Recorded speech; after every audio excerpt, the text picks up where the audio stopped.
ఎన్నో రోజులుగా రాష్ట్ర ప్రజలందరూ ఎదురు చూస్తున్న ఈ ఒక దుర్మార్గుడిని అరెస్ట్ చేయటం అనే విషయంలో ఫైనల్గా ఆంధ్ర పోలీసులు విజయం సాధించారు.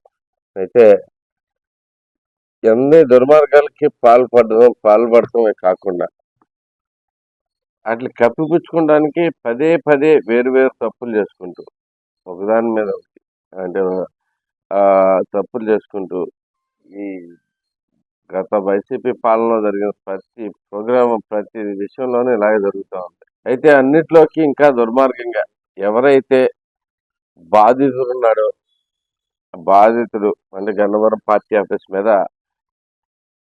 దాడి చేశారు, దారుణంగా కొట్టారు, తగలబెట్టారు. ఇవన్నీ విజువల్స్ అన్నీ చూస్తూనే ఉన్నాం. అంతా అంతా చాలా స్పష్టంగా కనపడింది ఆ రోజుల్లో.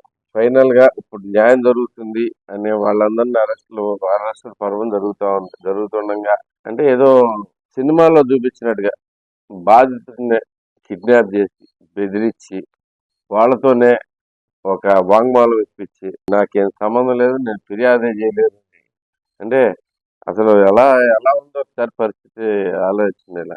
ఇలాంటివి వైసీపీ పాలన జరిగాయి.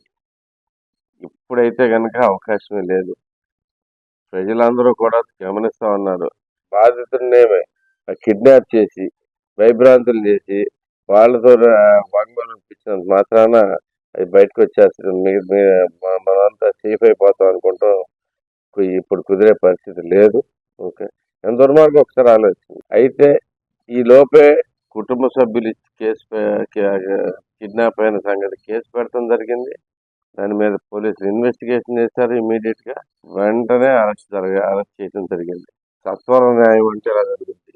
నిజంగా ఎవరికైనా పాపం పడే టైం వస్తుంది ప్రతి ఒక్కళ్ళకి. ఇది నిజంగా దుర్మార్గం మీద పోలీసులు పైచేయి సాధించారు. ఇలాంటివి అనేకం జరగబోతున్నాయి. ఈ ప్రభుత్వం వచ్చిన తర్వాత ఏదో ఒక అరెస్ట్ చేయాలని ఎవరినో బాగా హింసించాలని చూడట్లేదు. ఎప్పుడైతే నిజంగా అన్యాయం జరిగిందో దాని మీద పూర్తి ఆధారాలు ఉన్నాయో ఆధారాలను బట్టి అరెస్టులు కానీ మిగతా కేసులు పెట్టడం కానీ జరుగుతూ ఉంది. సో తప్పకుండా మిగతా అన్ని చోట్ల కూడా ఇదే న్యాయం జరుగుతుందని చెప్పేసి మా గుడివాడ ప్రజలు కూడా ఎదురు చూస్తూ ఉన్నారు. దాని గురించి కూడా అతి త్వరలోనే న్యాయం జరుగుతుందని ఆశిస్తూ ఉన్నాం. Thank you very much. Red book Gudivada రాలేదండి లోకేష్ గారు. మెయిన్ టార్గెట్ కాదండి, మెయిన్ తప్పులు వీళ్ళు ఎక్కువ చేస్తున్నారు కాబట్టి వీళ్ళు ఆటోమేటిక్ గా బుక్ లోనే ఉంటాయి. అంటే ఎవరో వచ్చి స్పెషల్ గా లేనిపోని కేసులు పెట్టాల్సిన అవసరం ఏం లేదు. ఎందుకంటే వీళ్ళు చేసిన దుర్మార్గాలన్నీ ఎదుర్కొనడానికి కనపడతా ఉన్నాయి. ఇక్కడ గుడివాడలో అయినా కానీ మీరు అనేకమైన దుర్మార్గాలు జరిగి ఉన్నాయి. వాటిలన్నిటి మీద కూడా యాక్షన్ త్వరలోనే వస్తుందని చెప్పి ఆశిస్తాం. దాని మీద పూర్తి అవగాహన ఉంది నాకు. దాంట్లో మాకు తెలిసిందంతా కూడా ఇవ్వటం జరిగింది. దానిలో జరిగిన మా అన్యాయం మొత్తం అది టెక్నికల్లీ అంతా ప్రూవ్ అయినప్పుడే మనం క్లియర్ గా యాక్షన్ తీసుకుంటాం. దాని మీద కూడా కంప్లైంట్ ఇచ్చి ఉన్నాను దీనికి. సో బాధితులందరికీ ప్రతి ఒక్కటి బయటకు వచ్చేస్తుంది. పంచాయతీ రిజర్వ్ స్థలాలు కాదు, మొత్తం అన్నిటినీ వెనక్కి తీసుకున్నాం. దాని మీద ఇంకా వేరే ఆరోపణలు కూడా ఉన్నాయి. వాటిలన్నిటి మీద కూడా విచారణ చేయాలని చెప్పి అడిగాను.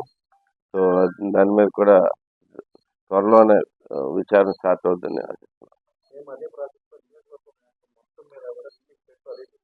మొత్తం మీద కూడా యాక్షన్ తీసుకోవడానికి మన మధ్య క్లియర్ గా స్టార్ట్ చేసుకుని వస్తున్నారు. జరిగిన ప్రతి అన్యాయాన్ని ఒక పద్ధతి ప్రకారం చూసుకుంటా, అంటే ఏదో జరిగిందని ఆరోపణల మీద పని చేసుకుంటూ కాకుండా ప్రతి విషయాన్ని కూలంకషంగా క్లియర్ గా అర్థం చేసుకుని దాంట్లో ఏం తప్పు ఉంది, ఎలా చేసి ఉండాల్సింది, ఎందుకు చేశారు అనేది కూడా పూర్తి అవగాహన తోటి చేయబోతున్నాం. వీటన్నిటి మీద యాక్షన్ ఉంటుంది త్వరలో.